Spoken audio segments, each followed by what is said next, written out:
Vostra.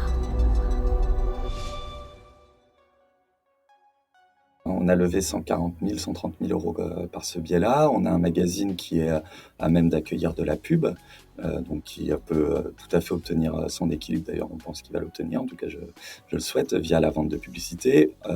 Du coup, comme on l'a déjà vendu d'une certaine manière une première fois, on va pouvoir reverser une partie des recettes publicitaires sur un fonds. On va confier aux détenteurs des machines à écrire le soin de gérer un petit fonds, un petit porte-monnaie qu'on imagine être une bourse de soutien pour d'autres projets NFT vertueux au sens où ils favorisent la pédagogie autour de ces thématiques-là.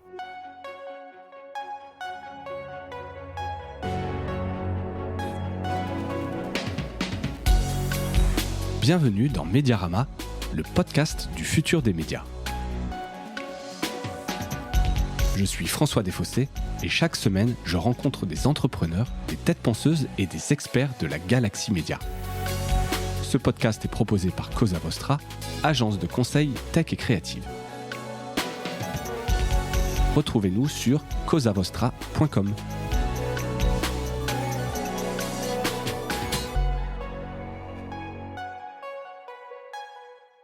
Bonjour à toutes et à tous et bienvenue dans ce nouvel épisode de Mediarama. Alors aujourd'hui, non pas un épisode spécial, mais un épisode qui colle à l'actu. J'avais très envie de parler d'un projet qui a attiré l'attention, qui s'appelle 20 Minutes, projet lancé par 20 Minutes France. Et donc pour en parler, qui de mieux que le papa de ce projet, Laurent Beignet. Laurent, bonjour. Bonjour. Et merci d'avoir accepté cette invitation de venir parler de ce projet, alors à la fois énigmatique, hyper intéressant, innovant, il y a plein de choses à dire. Avant d'en parler, que tu nous expliques ce que c'est, parce que j'ai plein de questions, juste pour te situer, tu es le rédacteur en chef de 20 Minutes France, et si je ne m'abuse, un vrai bébé 20 minutes, puisque ça fait quelques années que tu es là-bas, je crois, près de 20 ans. Ouais. Un peu C'est moins, ça. Un peu 18, on les compte encore, mais ouais, un des rédacteurs en chef, hein, on est une moins. Ouais. rédaction en chef de 5 personnes. Et écoute, et donc voilà, donc tu connais bien la maison. C'est une maison qui a toujours pas mal innové, et donc là, je trouve que vous avez frappé quand même assez fort. C'est un projet que j'aurais adoré pouvoir mettre en place, mais je suis très loin d'un point de vue technique et maturité sur le sujet de pouvoir le faire. Donc j'ai vu ce projet. Donc 20 minutes, en quelques mots, c'est un projet collaboratif qui utilise la blockchain et dont la vocation est la création d'un magazine sur le Web 3. Alors surtout pour la petite anecdote, vous avez annoncé ça un 1er avril. J'ai très sincèrement, je pense qu'on a dû te le dire, mais je me demandais si c'était un poisson d'avril ou un vrai projet, parce que dans cet univers, il y a quand même beaucoup de buzzwords, il y a beaucoup de choses, c'est très technique, très geek, et je me disais, il joue un peu sur ce côté très buzzword pour lancer ça, et en fait, non, c'est un vrai projet qui s'est lancé. Ouais, 3 jours après, on me demandait encore si c'était un poisson d'avril. Et il y avait des commentaires du genre, oh là là, je me suis fait avoir. Heureusement, parce que ce serait tellement une mauvaise idée de faire ça. Et toi, tu lis ça, tu te dis, oh non.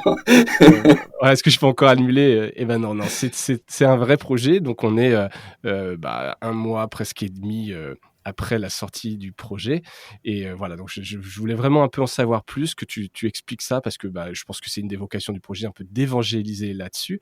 La baseline du projet, c'est un magazine gratuit géant consacré au Web 3 et alimenté par 999 machines à écrire NFT. Voilà, donc Exactement. pour ceux qui ne connaissent pas bien les NFT, la blockchain, c'est probablement l'occasion de comprendre un peu tout ça. Ce que j'aimerais, Laurent, c'est que tu puisses expliquer et vulgariser aussi. Alors, toi-même, je ne sais pas quel est ton niveau d'expertise là-dessus, mais c'est vraiment un peu de vulgariser, qu'on comprenne bien les principes, les enjeux, pourquoi vous avez fait ça. Est-ce que tu peux, pour partir vraiment du début, avant le 1er avril, nous expliquer ce qu'est ce projet et ce que c'est la genèse? Bien sûr, ouais. C'est très simple en fait. Effectivement, moi j'ai une passion pour ces sujets depuis plusieurs années. En fait, je l'ai découverte au boulot. J'ai animé une conférence qu'organisait 20 minutes autour de l'innovation, et je me suis retrouvé à parler du cadastre en Afrique et d'innovation autour de la blockchain pour baliser les terrains là-bas.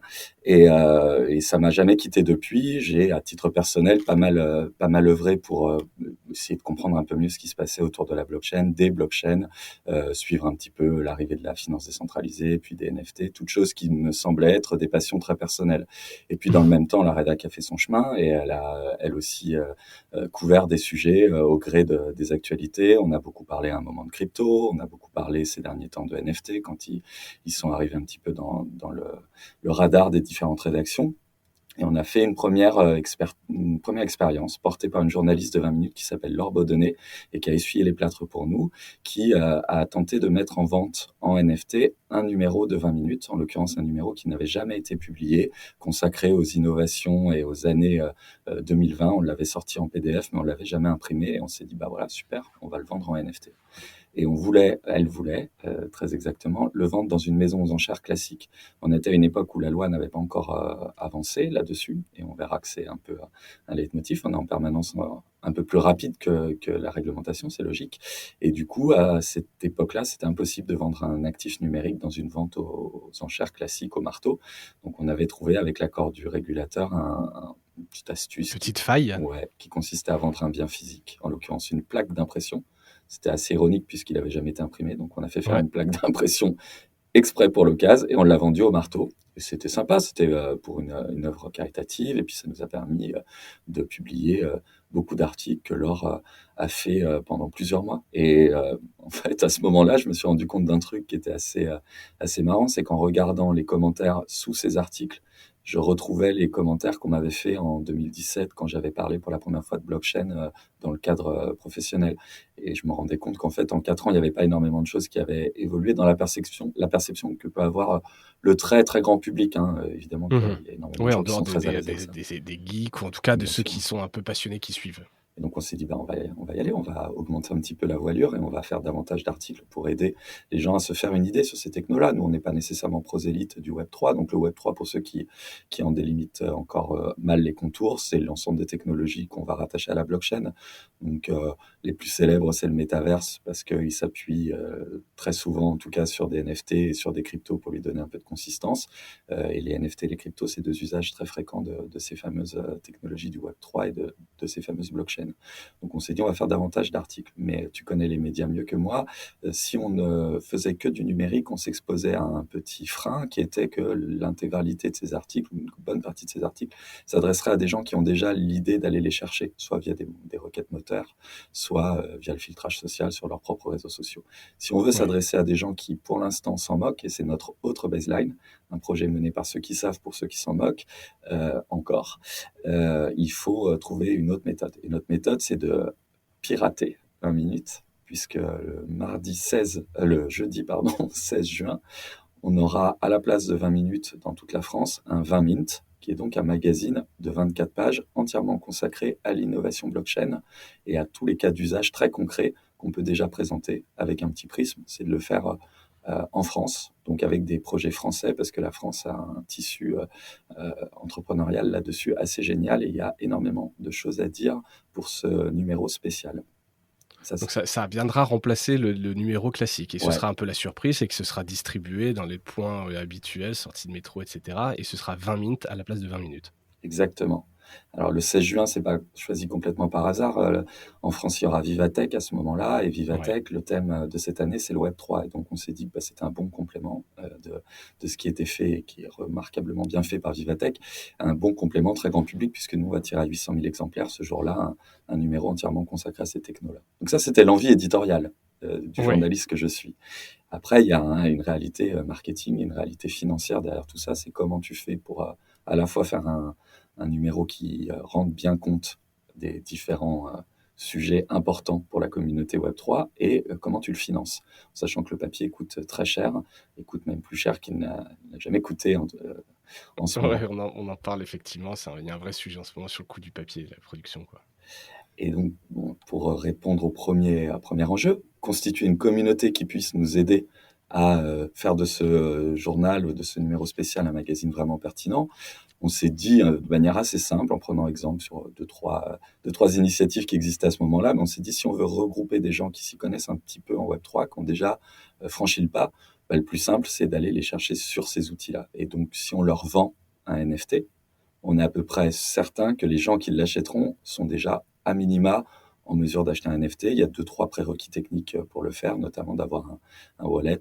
Et, euh, et du coup, c'est déjà un acte qui prouve qu'on est passé de l'autre côté du miroir. Donc ça, c'était un bon mode de ciblage pour créer une communauté sans lui voler ses datas, en lui laissant l'initiative de nous rejoindre et pas l'inverse. Et puis, ça avait une externalité positive assez géniale, c'est qu'en fait, en vendant ce NFT, on pouvait collecter de l'argent, faire une sorte de souscription finalement, ou du financement Un participatif. crowdfunding Ouais. qui permet la production in fine de ce magazine. Et voilà. Et là, on est fin 2021.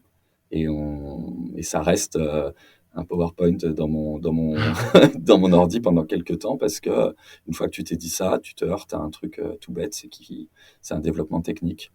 Il faut le payer, il faut le concevoir, il faut trouver les bonnes personnes pour le faire. Et j'avais pas ça sous la main. Et on avait des équipes techniques qui étaient déjà ultra sollicitées. Et c'était pas un projet à ce moment-là, en tout cas, qu'on imaginait, Prioritaire. voilà, Ouais. prioritaire. Et rencontre assez magique avec sur la toile d'abord avec un homme qui s'appelle Michael Canu qui depuis Biarritz monte une blockchain qui a une réputation maintenant mondiale qui s'appelle Ternoa. Et je me dis, bah, ça c'est super parce que d'abord il parle français, ça va m'aider. D'autre part, nous on a envie de mettre en avant l'écosystème français, donc on est en plein dedans. Et ben on va le contacter. Je lui ai envoyé un message sur ce bon réseau de boomers qu'est LinkedIn. Il m'a répondu, il m'a dit, moi, j'ai pas le temps, mais on a un labo qui s'occupe de ça, qui développe des projets. Je te mets en contact. Et sur la route de mes vacances, le 24 ou 23 décembre, je sais plus, j'ai eu cette rencontre décisive avec Fabien Cano de chez Capsule Corp Labs, qui est donc notre partenaire Le là-dessus, partenaire techno. et qui m'a dit grosso modo, le temps d'une discussion d'une demi-heure, ouais, ok, bah ça c'est génial, et on va le faire pour vous. Pas avec vous, mais pour vous. Et prendre l'intégralité des risques finalement financiers liés à tout ça, quoi. Donc c'est un peu le genre de coup de fil qui t'arrive pas très Ouais, souvent. qui te plaît. Et pourquoi alors peut-être c'est vraiment le projet, c'est le côté média, c'est le côté Ouais. un peu expérience grand public, on veut faire avancer la cause quelque part. Je Pourquoi le faire gracieusement ou en tout cas le faire pour vous? Alors, ils le font pas gracieusement, mais en tout cas, ils prenaient tous les risques. C'est-à-dire qu'ils se payaient sur le résultat, comme nous, 20 Ouais. minutes. Hein, donc, 50% de la vente des NFT revient aux partenaires, 50% à 20 minutes. Donc, ça y est, là, maintenant, ils l'ont fait pour une somme qui est tout à fait correcte, mais à la base, ça aurait Ouais. pu être un flop. Hein. Ouais. C'est pas parce que tu vends un NFT, enfin, tu mets en vente un NFT que tu le vends. Il y a énormément de gens Non. qui ont du mal à les vendre en ce moment.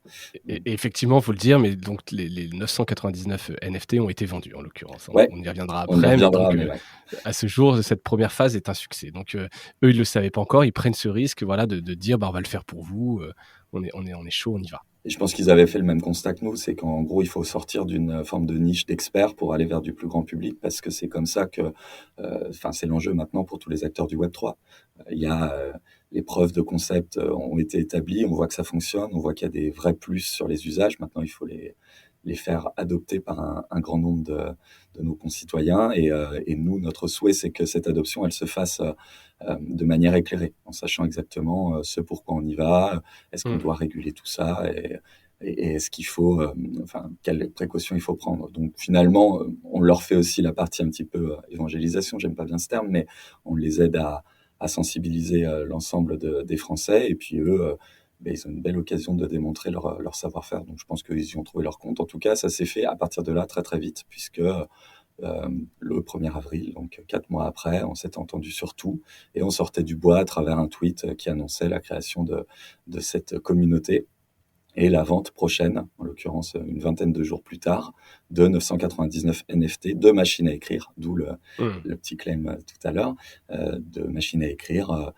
toutes différentes, et vendues au prix, grosso modo, c'était vendu en Ether, donc, mais vendu à peu près 280 € de l'époque. Puisque Oui, puisque ça l'Ether, c'est un c'est petit peu, variable, puisque ouais, ça voilà, fluctue. ça fluctue.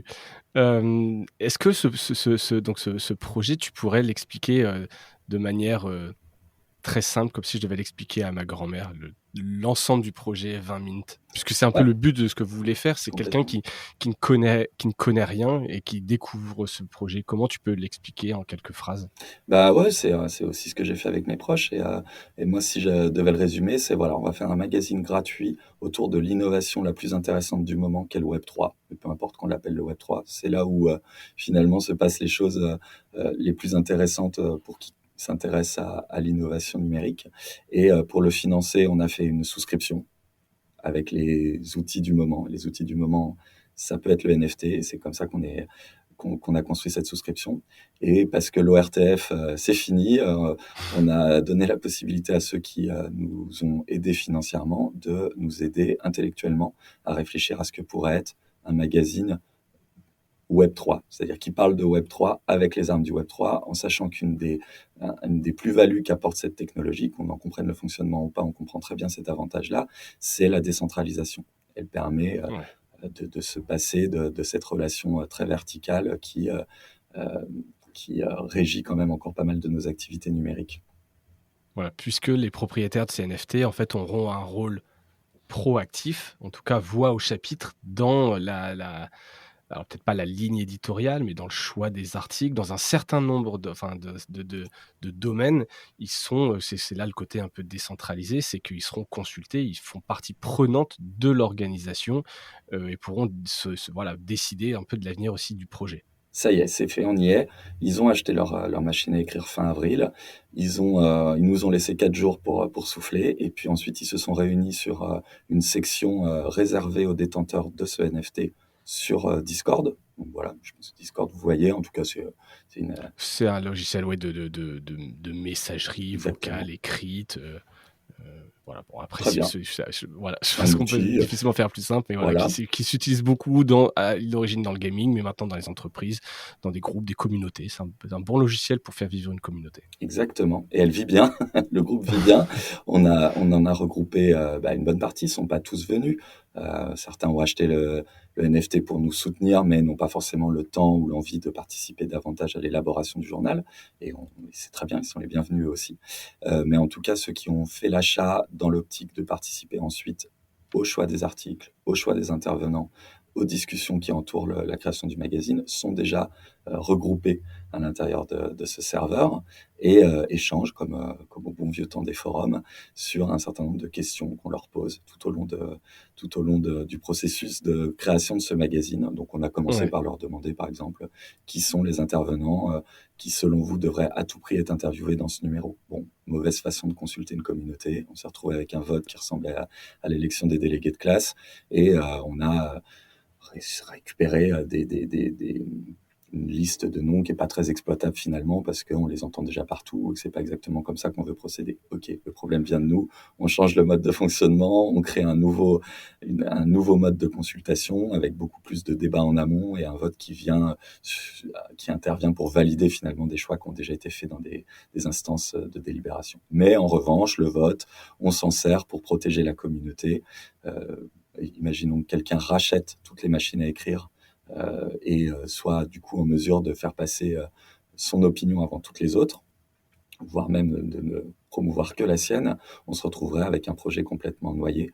Donc le vote nous permet, avec des principes de tempérance, de créer un comité des sages qui évitera ce genre d'attaque. Bref, c'est entre la création d'une association, la création d'un journal communautaire et puis aussi la réinvention des relations qu'on peut nouer, nous, Ah, 20 minutes avec avec à la nos lecteurs. communauté dont on va parler, je voudrais vraiment là, quelques instants être sur ceux qui ont acheté les NFT. Est-ce que leurs droits, ce à quoi donc ils ont droit, les prises de décision, et cetera, est-ce que c'est déjà, écrit ce à quoi ils ont le droit? Ou est-ce que, comme tu l'as dit, bah, vous vous réservez un peu la liberté, que c'est un peu une aventure, ou et vous leur réservez le droit justement, bah, de changer un peu les règles du jeu parce que ça marche pas? Alors ouais, on se Parce que quand on achète son NFT, on a une liste des droits, un peu comme une entreprise, hein, parce que quelque part on parle c'est le futur, ce sera une DAO, donc une organisation un peu décentralisée, autonome. Est-ce qu'on a un pacte d'associés, on a des droits en achetant ce NFT inaliénables? Alors, c'est pas aussi formel que ça, on a des promesses. Et les promesses n'engagent que ceux qui les écoutent et qui y croient. Et c'est pour ça que c'est important aussi d'être porté par une marque qui a déjà un peu pignon sur rue et à laquelle on prête beaucoup de crédit, quoi. Voilà, les gens ne Ouais. seraient peut-être pas venus si moi j'avais monté tout seul dans mon coin le même projet. Des promesses dans le monde des NFT, elles passent souvent par la feuille de route, la roadmap, où on établit les les réalisations qu'on souhaite mener à bien en fonction du temps qui nous restera, de l'argent qu'on aura levé.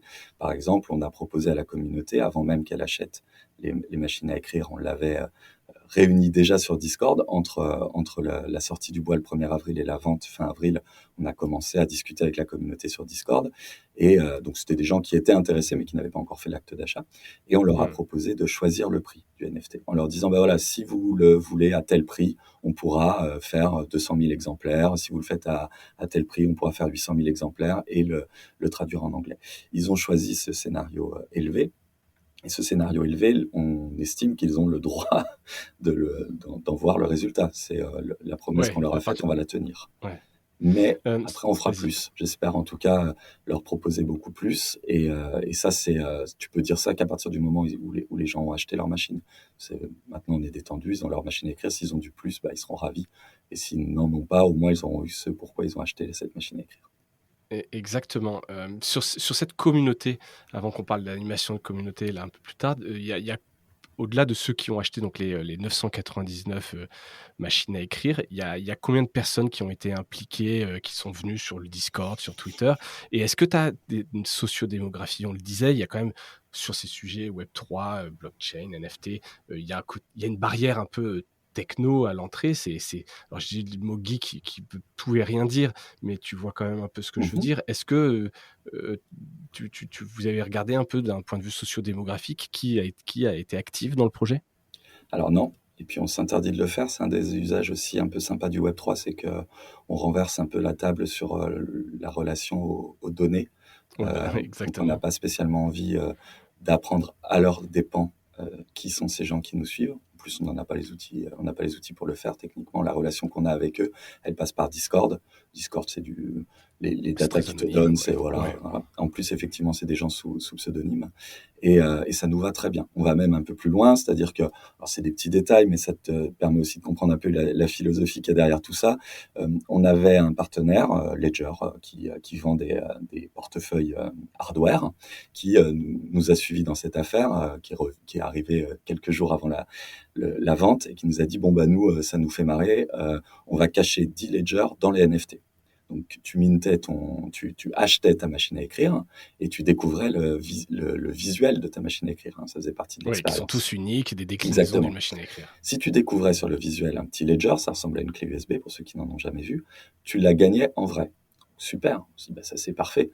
Sauf qu'il va falloir la livrer, la clé Donc, USB. savoir où l'envoyer, à quelle adresse. Et puis c'est pas une donnée complètement neutre parce que c'est le nom, l'adresse de quelqu'un qui c'est voilà, la vraie vie, quoi. C'est d'un coup tu relis totalement un NFT à quelqu'un avec sa vraie adresse physique. Donc on s'est fait des nœuds au cerveau pour essayer de trouver une solution. Et puis comme il y a plein de personnes qui réfléchissent à ces problématiques-là en même temps que nous, on a trouvé un partenaire Web3 qui s'appelle Tropi, qui est français, et qui fait de l'activation, on va dire, de collections NFT, et dont la spécialité est justement de gérer ces datas. Donc nous, ça nous permet de ne pas être au contact une espèce de tiers de confiance, voilà. quoi, quelque part. Et qui est auditable. C'est une des forces aussi de ces technologies-là, en tout cas qui permet de s'assurer que les données ne seront pas utilisées à mauvais escient ou conservées, ressorties à un moment ou à un autre. Donc on n'a pas de socio-démo. Donc tu sais pas qui y a dans la communauté, ni qui a acheté les 999 en dehors de ceux les 66 qui étaient réservés pour l'équipe. Exactement. Et on a des surprises. Parfois, on discutait sur Discord, donc dans l'anonymat complet d'un service, et puis il y a quelqu'un qui a pris la parole à un moment en disant c'est moi qui monte ce service, c'est mon entreprise, c'est moi qui l'ai créé. Ah bon. Ah bon, voilà, c'est découvert. Et Fabrice Bazard, dont on parlait, que j'ai eu Spicro, qui me disait qu'il en avait acheté une. Alors, je ne sais pas s'il participera à l'élaboration du magazine ou si c'était pareil pour soutenir un projet, parce que comme tu l'as dit, je pense qu'il y a aussi quand même beaucoup de gens qui trouvaient ça cool et qui veulent un peu soutenir. Tu l'as évoqué rapidement, puisque effectivement, vous êtes donc ces 20 minutes qui lancent ça. Petit aparté, comment toi, donc, t'es allé pitcher ce projet en interne, c'est totalement indépendant, il y a des synergies, comment c'est un peu orchestré avec 20 minutes on te dit, tiens, tu peux passer 20% de ton temps dessus, parce que j'imagine que pour le moment, il n'y a pas vraiment de monétisation, c'est plus une expérience peut-être qui sera monétisée. Quand même. Enfin, vous avez quand même 50% des revenus de la vente des NFT. On a levé 140 000, 130 000 euros par ce biais-là. On a un magazine qui est à même d'accueillir de la pub. donc Ouais. qui peut tout à fait obtenir son équilibre. D'ailleurs, on pense qu'il va l'obtenir. En tout cas, je le souhaite via la vente de publicité. Du coup, comme on l'a déjà vendu d'une certaine manière une première fois, on va pouvoir reverser une partie des recettes publicitaires sur un fonds. Tu parlais tout à l'heure de DAO. Alors après, ça devient un petit peu complexe, mais sachant juste que on va confier aux détenteurs des machines à écrire le soin de gérer un petit fonds, un petit porte-monnaie qu'on imagine être une bourse de soutien pour d'autres projets NFT vertueux au sens où ils favorisent la pédagogie autour de ces thématiques-là. Donc, Cool. non, il y a de l'argent. Et Donc oui, donc c'est pas juste, voilà, il y a de l'argent, c'est un projet qui vit chez 20 qui est rentable, minutes, ouais. Mhm. qui est rentable là, d'ores et déjà. Et tu as toute liberté là-dessus. Ah ben, Euh, c'est entièrement dépendant de 20 minutes et c'est entièrement dépendant du bon vouloir de sa direction.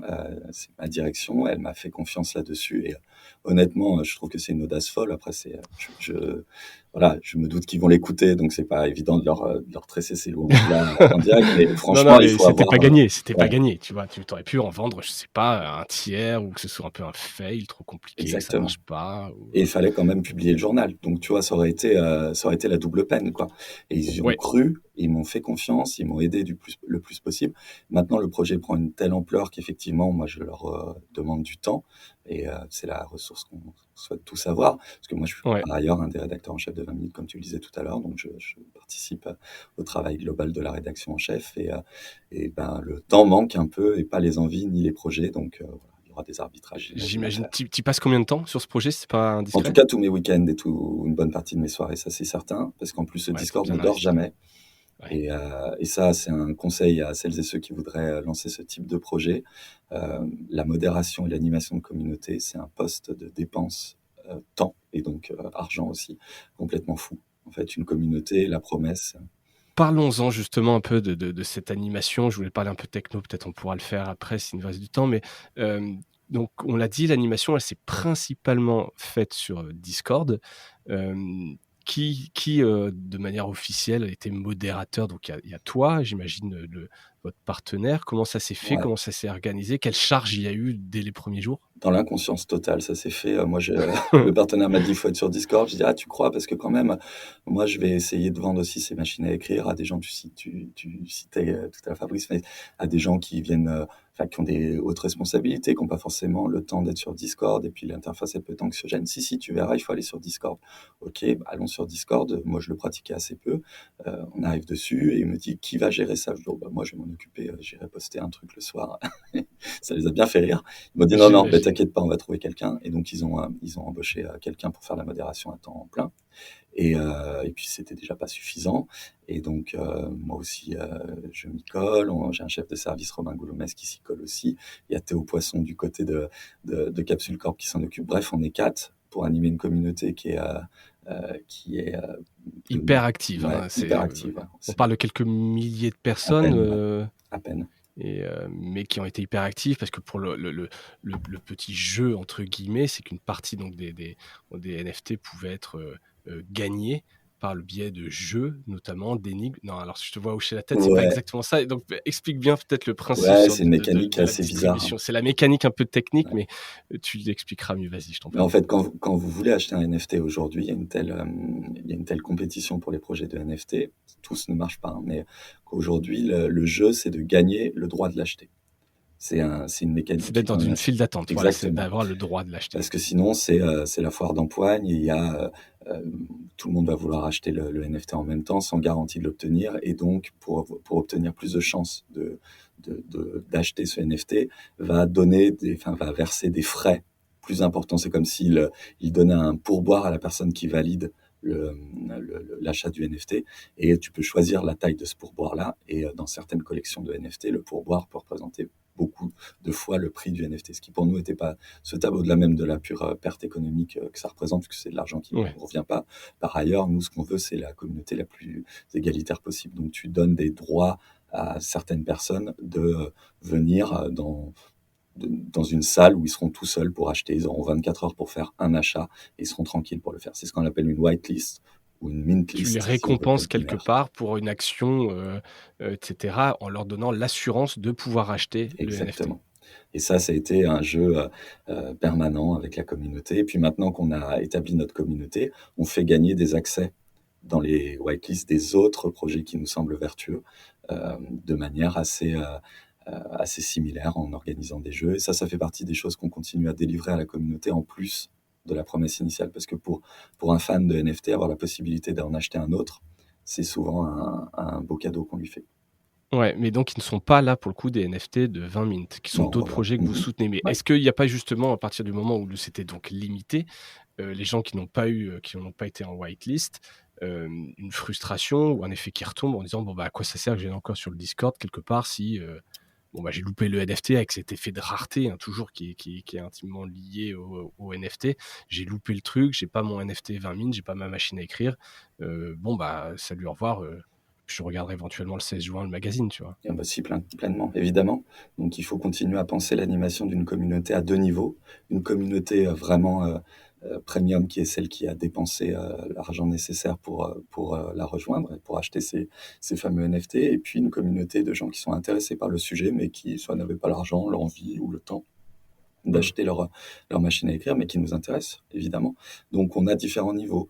C'est pour ça qu'on a 300 personnes dans un canal réservé aux gens qui sont vraiment très actifs et qui ont la machine à écrire, et 1400 dans un canal beaucoup plus large qu'on appelle Blabla, ça porte bien son nom, et dans lequel on peut discuter de tout, mais en principe quand même de tout ce qui a trait au Web3. Et puis après, tu as des canaux classiques type Twitter, où on a constitué une petite communauté de 15 000 personnes, ce qui est un tout petit compte Twitter, mais qui est une vraie communauté au sens où on l'entend à la base. Ouais, si elle est C'est-à-dire, engagée, un peu exactement. experte, affinitaire, c'est une vraie communauté.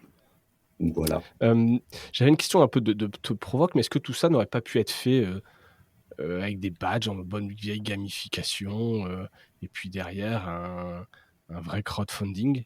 Qu'est-ce que les NFT, ils ont apporté de plus, de manière pragmatique dans ce projet?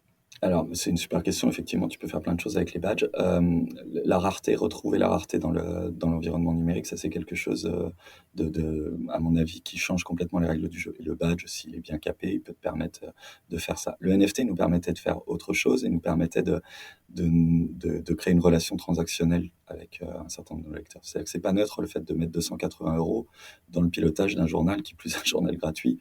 Ça dit quelque chose sur la nature du lien qui les unit à nous.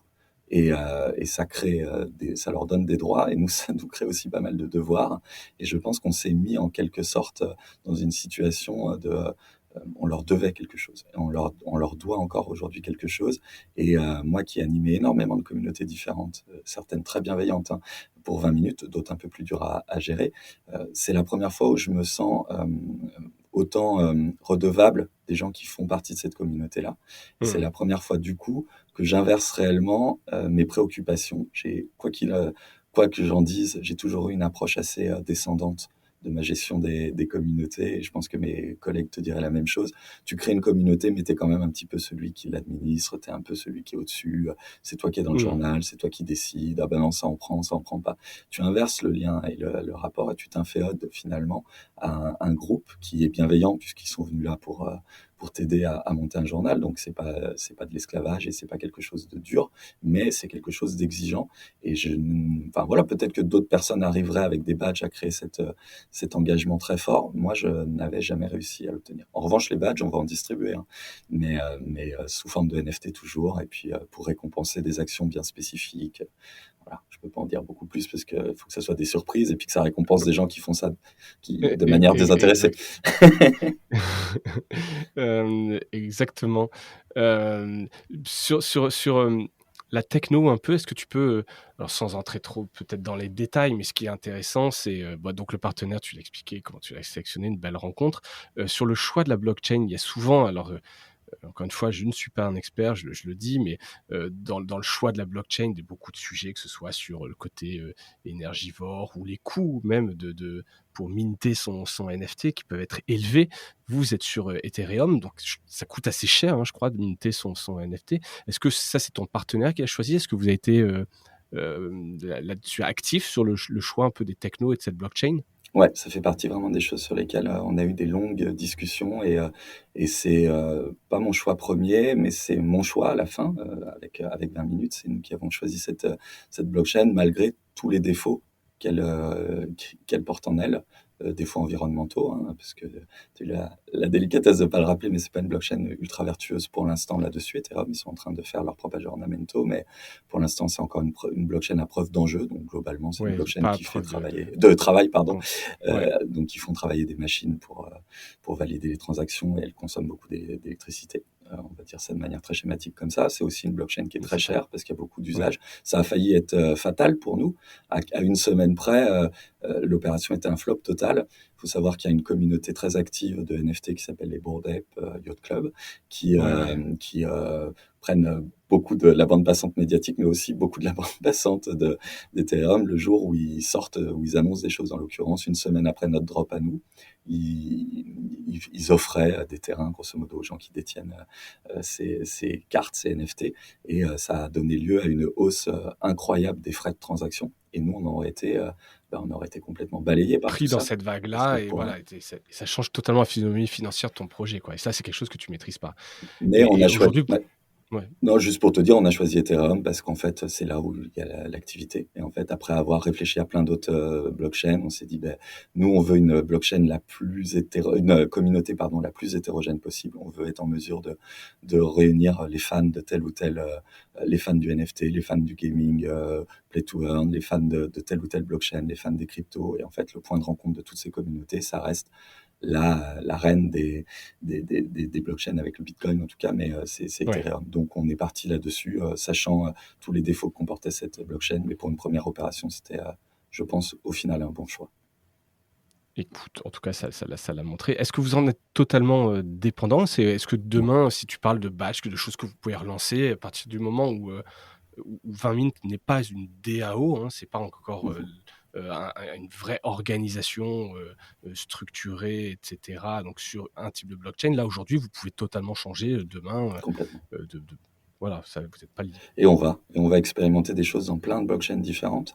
Et 20 Min, c'est une marque média, c'est une sous-marque média, on peut le dire, de 20 minutes, Ouais, sans le U, sans le S, et ouais. mais avec d'autres trucs en plus. On peut envisager de faire des expérimentations qui prendront la forme d'une DAO, sans doute pour le coup sur Ethereum si c'est une DAO, mais aussi d'expérimentation sur Ternoa, puisque c'est une blockchain avec laquelle on aime bien travailler, je ne vais pas les Dans citer le les autres, mais il y a pas métaverse, mal de projets, ouais. plein de choses, Ouais. enfin, ouais, plein d'expériences et cetera. Vous êtes pas juste lié à ce que vous Non, venez de faire, c'est vraiment voilà, ce que tu dis, c'est que 20 Mint, c'est une marque, c'est des expériences, il va y avoir d'autres choses à venir, que cette première phase. C'est très clair. Est-ce que, pour les médias qui écoutent cet épisode, qui se posent la question, forcément tout le monde regarde un peu ça, on attend un peu les beaux use cases et je pense, bah, là, on en a un qui est assez intéressant avec, 20 Mint. Pour toi, quelles sont les opportunités, hem, globales pour les médias et le web 3? en tout cas, ce qu'on se disait tout à l'heure sur la communauté, sur le lien que tu tisses avec ta communauté, finalement, que tu utilises telle ou telle techno, peu importe, mais il se trouve qu'il y a une techno qui t'incite fortement à le faire. Ça, je pense que c'est ultra riche pour l'ensemble des médias. Il y en a déjà quelques-uns, on laisse se dénoncer quand ils voudront, mais qui sont venus vers nous pour nous demander un petit peu ce qu'on pensait de leur propre projet. Et tous tournent autour de cette même idée qui est de réinventer un lien un peu différent avec une partie du lectorat, sans mettre de côté le reste du lectorat, mais une partie du lectorat plus engagée. Ça mérite, quand on les identifie, ça mérite un certain nombre d'égards et de rétributions et de gratitude. Et cette logique de leur proposer de se dénoncer eux-mêmes plutôt que d'aller les débusquer en examinant le plus près possible leur parcours de surf, moi j'aime beaucoup ça. Et je pense que ça Mmh. va donner des idées à beaucoup de personnes. Je dis pas que c'est pas bien d'analyser toutes les datas qu'on obtient Non, avec le consentement des lecteurs, évidemment. Mais là, on toujours, leur bien sûr. demande de le faire Là, oui, eux-mêmes. quelque part, il y a un truc beaucoup plus vertueux. C'est de se dire: «Bah, voilà, si vous aimez, déclarez-vous, achetez un NFT et puis vous aurez droit à ça» et c'est beaucoup plus sain quelque part, quoi. En tout cas, c'est plus direct. Et c'est une relation qui est réversible. Et ça, c'est un truc qu'on ne connaissait pas trop avant. C'est-à-dire que si je Mmh. les déçois, ils remettront leur machine en vente et puis ils récupéreront tout ou partie de leur investissement, voire en ce moment un peu plus que leur investissement, en tout cas en Ether. Et puis, bah, ils iront voir un autre projet. Et du coup, là encore, on parlait de cette relation un peu. Faut continuer à les séduire, et c'est pas parce que tu les as fait rentrer dans ton groupe Facebook ou dans ta communauté Twitter que la partie elle est gagnée. C'est le tout début d'une histoire, et c'est Mmh. une histoire que tu peux davantage maîtriser parce que tu sais où trouver ces gens-là et tu sais quoi leur proposer. Et tu as déjà une première indication sur ce qu'ils aiment. En l'occurrence, chez nous, ils aiment le Web3, mais tout est à écrire. Il faut réussir à les convaincre d'écrire avec nous les mois et les années qui viennent autour de la blockchain et du Web3, parce que je suis persuadé que c'est pas une petite évolution. Je pense que pour 20 minutes, il va y avoir des grands changements de fonctionnement liés à l'irruption des technologies du Web3, liés au métavers, ce genre de choses. Tu vois des rédactions mainstream en France qui pourraient, s'en saisir? Tu as donc des médias qui sont venus t'en parler, Mhm. ou en fait, grosso modo, voilà, est-ce que ça reste ça va rester un peu des opérations spéciales ou des trucs un peu de niche, avec, tout le respect que j'ai pour les médias Ouais. de niche? Ou est-ce que tu vois, non, vraiment des choses très mainstream qui pourraient s'emparer de ça? Je pense que la segmentation ou la fragmentation en petites communautés fait que ce seront des médias mainstream peut-être, mais en tout cas, ce sera pour des intérêts de niche. C'est-à-dire que nous, on pourrait très bien imaginer faire la même chose pour les fans de sport, par exemple, et de tel ou tel type de sport. Oui, Mais le Web3, c'est juste pas la bonne occasion parce que c'était autour de ça, mais ouais, vous pourriez faire la même exactement. chose sur d'autres sujets, d'autres verticales, Et, et aller trouver vos communautés. et après, bah, forcément, comme il y a des domaines qui sont déjà beaucoup plus sensibles, par exemple au NFT, comme le domaine culturel au sens large, on peut assez bien imaginer que des médias mainstream qui ont une vraie légitimité dans ce domaine-là puissent fédérer une partie de leurs audiences, enfin de leur lectorat, sur des projets NFT ou sur des projets de DAO, quoi. Ouais, sachant que la DAO, alors, c'est un truc que moi qui m'excite, mais c'est quelque part, tu remets un peu à plat ton organisation. Comme tu disais, il y a le côté tu redevable, c'est quand même un gros changement de paradigme. Tu vois, vous avez peut-être cette agilité, l'innovation et cetera, mais faire une vraie DAO, c'est pas sans conséquence, quoi. Tu donnes du vrai pouvoir inaliénable quelque part Ouais. à tes lecteurs, à ta communauté. Après, je pense que enfin, on a vécu, enfin, toi, tu es plus jeune, mais on a vécu la C'est même gentil. chose en 2007. Si tu imagines directement, je me rappelle, tu vois, les plateformes, le contenu généré par l'utilisateur, ah ben, directement, on imaginait faire un journal complet Oui. créé et généré par l'utilisateur. Moi-même, j'ai créé pour 20 minutes le 2.0, qui était un cahier qui, au début, comportait pas mal d'articles écrits par des blogueurs, et on imaginait une alliance un peu pro-âme, comme un tournoi de golf, où journalistes et citoyens coécrivaient une partie des contenus. Et directement, on imaginait la grande image, quoi. Tu vois, le truc complet, entièrement aux mains d'eux et tout ça. Je pense qu'il faut, de la même manière qu'on a finalement segmenté les choses, le faire pour les DAO. C'est-à-dire, tu peux très bien déléguer des petits pans de ton activité qui peuvent être stratégiques, mais des petits pans de ton activité à la codécision avec ta communauté et garder tout ce qui est régalien. Et je pense que au final, on se posera les mêmes questions que l'État ou que les États quand ils imaginent ce que ça peut être que de la démocratie participative. Dans une entreprise, tout n'a pas vocation à être géré par les utilisateurs. En revanche, euh, tout ne doit pas être géré strictement par les gens qui sont à l'intérieur de l'entreprise. Ça, j'en suis convaincu, mais je suis pas le seul à en être convaincu. Beaucoup de médias cherchent la bonne équation pour Mmh. bah, associer davantage leurs audiences ou leur lectorat aux choix qui sont pris par l'entreprise. Donc la DAO, ça ne sera pas nécessairement l'ensemble des statuts. D'ailleurs, techniquement, ça serait une usine à gaz, mais ça peut être, comme nous, on envisage de le faire, une manière de piloter des actions, par exemple des actions RSE de l'entreprise, de se dire que bah, finalement, si ces actions RSE, elles concernent nos lecteurs, parce qu'on ouvre nos pages à des démarches qui sont vertueuses pour l'ensemble de la société, nos lecteurs qui seront les premiers récipiendaires de ces informations-là, ils doivent pouvoir choisir un petit peu de la manière dont on fonctionnera, quoi. Ouais. Et ça, c'est assez simple à faire via une DAO, je pense. Enfin, je te dis ça, c'est jamais moi qui écris. Tout est simple pour la personne qui est pas en charge du développement, mais j'ai la chance d'être entouré de personnes qui développent très très bien, que ce soit dans 20 minutes ou chez Capsule Corp qui nous accompagnent. Et donc ça, c'est vraiment la prochaine étape. Désolé, on a dû en parler tout à l'heure, mais vous voulez faire une DAO. À un moment donné, ça deviendra 20 000 deviendra une DAO, où il y aura une DAO sur un projet spécifique. C'est écrit ça? Bah, c'est en cours d'écriture, mais c'est pas le C'est en seul cours projet. d'écriture. En fait, C'est pas le seul c'est projet. assez marrant parce que c'est un sujet. Alors j'ai quelqu'un qui me disait, ouais, de 2019, 2021, c'était enfin, ou 2020, c'était la DeFi, 2021, c'était les NFT, 2022, ça doit être les DAO. Je pense que tout coexiste. Alors la DeFi et la finance décentralisée pour un média, c'est Mmh. peut-être un petit peu plus lointain, mais en revanche, les NFT, on est loin d'avoir épuisé l'ensemble des possibilités offertes par les NFT. La DAO, elle va nous permettre sans doute de donner plus de valeur à la communauté qui nous aide à construire la suite. Moi, le vrai truc sur la vraie prochaine étape sur laquelle je pense qu'on doit être prêt dans les mois qui viennent, et on doit constituer une communauté solide pour le faire, et on doit accumuler un petit peu de réussite et d'argent pour être très présent là-dessus, c'est l'information dans les métavers, qui sont peut-être pour l'instant encore un peu des mots qui font rigoler. Je sais qu'à chaque fois que j'en parle, tout le monde se moque de moi parce que j'ai l'impression d'être un peu euh, Le Mark Zuckerberg français. non, pas du tout, hein, non, pas du tout. C'est plutôt Jérôme Bonaldi qui arrive avec ses gadgets et tu te dis, ah ouais, métavers, et puis enfin, mets tes lunettes.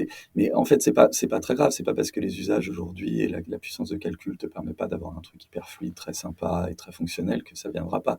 Et nous, ce qu'on imagine et ce qu'on a déjà fait par le passé, c'est que à partir du moment où notre lectorat sera présent dans un nouvel environnement, numérique en l'occurrence, il aura des besoins d'information. Et ces besoins d'information, il faudra bien que quelqu'un les satisfasse. Et on pense qu'on a une vraie carte à jouer là-dedans. En tout cas, moi, j'en suis persuadé. Alors, on en est loin, mais il faut Mais il faut faire construire. des étapes. Ouais, Voilà, il ouais, faut bien sûr, construire tu des as succès. Il raison. faut accumuler des petits succès. Tu Et passeras puis, pas du jour au lendemain comme non, ça dans le métavers, quoi, sans avoir testé, peut-être pris des gadins éventuellement, mais en tout cas, mis les mains dans le cambouis et essayer de voir ce que ça donne, quoi. Il faut y aller par étapes. exactement. C'est très clair. Bah, écoute, en tout cas, donc ça, c'est une belle vision. On aura peut-être 20 minutes dans le métaverse et on en refera un épisode, j'espère. Ah bah ouais. Est-ce que tu as vu des projets un peu singuliers dans les médias, alors France ou ailleurs, mais tu as dû quand même pas mal regarder, des choses qui t'ont inspiré, des beaux use cases entre les NFT, la blockchain et les médias, ou hors médias, même des choses, puisque c'est souvent un peu ce qu'on dit sur la blockchain, c'est que c'est bien, sur le papier c'est beau, ça manque de beaux use cases, des choses qui ont un peu du sens. Est-ce que toi, en travaillant ce projet, tu as vu des use cases un peu sympas? Ouais, j'en ai vu plein, mais c'est toujours difficile de choisir, mais je vais en choisir un parce que je crois que c'est celui qui m'a le plus aidé à comprendre un petit peu ce qu'on pouvait espérer de ces changements-là. C'est Tales from the Wild, qui est lancé par François Delporte et son équipe. Je sais pas si tu vois Doors, qui est un peu le Netflix de la littérature, une appli qui permet de faire de la lecture de feuilletons 5 minutes par 5 minutes sur son smartphone. Ils ont pris un virage Web3 avec un projet qui s'appelle Tales from the Wild, qui enfin, c'est la réponse, en tout cas, c'est la réponse rêvée à une question, c'est que ferait J.K. Rowling si elle devait écrire Harry Potter avec les outils du Web3? Comment tu crées une C'est franchise à sympa comme point de succès? départ. Ouais. Exactement. Comment tu crées une franchise à succès dans un monde qui a un peu évolué, où les lecteurs qui feront ton succès ne veulent pas être simplement passifs? Et la démarche qu'ils ont employée, alors il y a plein de manières, j'imagine, de répondre à cette question, mais la démarche qu'ils ont déployée, moi, je la trouve assez incroyable. Ils ont commencé par monter un Discord, on y revient. Voilà. Dans ce Discord, ils ont écrit le début d'une histoire et puis ils ont attiré des gens qui se sont mis à jouer avec les petits bots que tu peux paramétrer dans Discord. Tu peux faire déjà des jeux un peu sympas, t'en parlais tout à l'heure Mm. pour nos livres. Et ces jeux-là ont permis d'écrire le ferment d'une histoire, le début d'une histoire, d'étoffer des personnages. Ensuite, il fallait écrire la suite. La suite s'écrira, j'espère ne pas trahir vraiment la manière qu'ils ont de le présenter, mais s'écrira via des NFT. Donc tu achètes des NFT qui te donneront un peu une incarnation de tes personnages dans la suite de l'aventure. Et cette aventure, elle va pas forcément s'écrire d'abord en livre ou d'abord en film, elle va s'écrire d'abord en jeu vidéo, alors que c'était pas nécessairement leur terrain de prédilection puisqu'ils viennent de l'écrit, mais ils ont constaté que c'était le segment où tu as le plus de rétention, où en fait les gens s'approprient le plus tes personnages, ton histoire, et pour commencer à installer une franchise, c'était un choix qui leur semblait judicieux, tout en permettant aux joueurs du jeu vidéo d'écrire la suite ou d'écrire le livre ou de réfléchir à ce que pourrait être la série. Et puis évidemment, bah, une fois que tu es détenteur du NFT, tu peux être associé d'une manière ou d'une autre au succès de la franchise et toucher, je l'espère, en tout cas, j'espère pour ceux qui achèteront ces jetons, j'espère qu'ils toucheront des royalties si Oui, sur les reventes, hein, puisque c'est ce que permettent Je sais effectivement pas de si faire c'est ce des qu'ils ont NFT. prévu, mais en tout cas, je les pousserai Mais en bien à tout le cas, faire. ouais, il Et y a je un trouve côté ça un peu. génial. Voilà, c'est un projet qui est pas vraiment média, encore que Bah, on n'est pas très loin. ouais, on n'est pas très loin. Donc, Tales from the Wild. Exactement. Écoute, on ira voir ça. Et ben écoute, c'est top. Moi, j'arrive au bout de mes questions. Est-ce que j'ai oublié quelque chose? Est-ce qu'il y a quelque chose que tu veux ajouter à destination des médias qui peuvent écouter ça? Est-ce qu'on peut se lancer? Est-ce qu'ils veulent faire la même chose? Est-ce qu'il faut réfléchir, attendre? Ce serait quoi ton conseil? Ah non, n'attendez pas, non. Enfin, après, moi, j'ai pas de conseil à donner à grand monde, mais en tout cas, simplement, c'est pas si, il faut juste un peu de temps, mais c'est pas si fou que ça. Et puis, je pense qu'ils peuvent capitaliser à l'intérieur de chaque rédac. Il y a des gens que ça intéresse, ces sujets-là, donc il faut leur les laisser expérimenter. C'est pas des prises de risques folles. C'est une vraie prise de risque, mais il y a des médias qui peuvent se les permettre. Donc ça, c'est un conseil. Et puis l'autre conseil, et là, c'est un petit coup d'autopromo, n'hésitez pas, les machines à écrire, on peut les racheter. Donc il y a des machines à écrire qui traînent sur OpenSea, qui est la plateforme classique où on rachète des NFT. Donc Ouais. si vous voulez voir un peu comment ça marche de l'intérieur, c'est très simple. C'est vous achetez une machine à écrire, vous nous rejoignez, et puis vous verrez le Discord, vous participerez au Et débat. participer, être acteur de ce projet, c'est possible et c'est anonyme. Donc même un média pourrait venir voir ce que vous Et bien faites sûr, de l'intérieur. Et sinon, ils peuvent te contacter, bien les gens qui sûr, ont des questions, les complètement. médias. C'est accessible sur LinkedIn, ce. je te l'ai dit tout à l'heure, moi je suis Ouais, fidèle à mes j'étais vieilles plateformes. totalement vexé que tu dises que c'est un réseau de boomers. Mais bon, en l'occurrence, on y est dessus. Et ça marche bien. C'est super. Un grand bravo, Laurent, Bah, parce que je merci. trouve que c'est un des projets les plus excitants que j'ai vu ces derniers temps dans les médias. Et c'est en France. Et il fallait le faire, fallait se lancer. Donc, je trouvais ça très cool. À suivre. Prochain rendez-vous, donc le 16 juin, pour le première édition de 20 minutes en papier. Et puis avant d'autres projets. Donc j'espère qu'on aura l'occasion de se revoir et que tu viennes un peu nous parler de l'évolution de tout ça. Tu vas être un peu le baromètre du Web3. Des nombreux, mais j'adorerais en tout cas. Merci beaucoup. Merci de ta transparence sur toutes ces questions. Merci d'avoir accepté l'invitation et à bientôt, Laurent. À très vite. Merci beaucoup. Au revoir. Merci à toutes et à tous d'avoir écouté cet épisode jusqu'au bout. J'espère qu'il vous a plu. À bientôt. Salut.